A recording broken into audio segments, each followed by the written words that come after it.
عايزين ولادكم يحبوكوا؟ طب ما ولادنا بيحبونا واحنا بنحبهم. عايزاهم يحبوكوا عن قناعة، ويتمسكوا بيكوا ويثقوا فيكوا ويطمنوا ليكوا. في اسباب. ايه الاسباب دي؟ لازم ناخد بيها. دايما ادي ابني ثقة في نفسه. انت ذكي، انت ما شاء الله عليك عبقري، حتى لو نسبة ذكائه 25%. نقول له كده: انت ذكي، انت عبقري، انت هتبقى ممتاز. هو هيحاول يكون عند ظني. انا بحبك.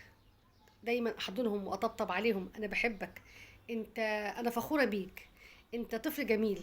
ودايما اكيد كل واحد فيه مميزات، اقول له على مميزاته: انت امين، انت مطيع، انت هادي، انت صاحب صاحبك، انت صديق مخلص.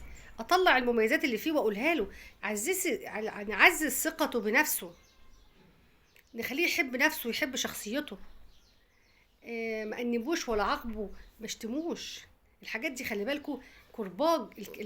السخريه او الاهانات او التقليل من شأنه كرباج بيسلخ في جسمه وبيأثر في شخصيته مدى الحياه. انا بشوف امهات عمال على بطال: وانتوا وانتوا وانتوا، ربنا ياخدني، ربنا ياخدكم، انا زهقت منكم. ليه يا جماعه؟ انتوا بتعملوا احباط وبتديهم طاقه سلبيه. هم ذنبهم ايه في الضغوط اللي احنا فيها؟ ذنبهم إيه ان تربيه الاطفال في الزمن ده صعبه؟ دايما افرحه، احببه في نفسه، اخليه يحبني، اديله دايما طاقه ايجابيه، اخليه عنده ثقه في نفسه، اخليه ماشي فرحان وفخور بنفسه. طلعوا اجمل ما فيهم، ودايما امدحوهم، ودايما فخموا فيهم، ودايما حبوهم عشان يحبوكوا.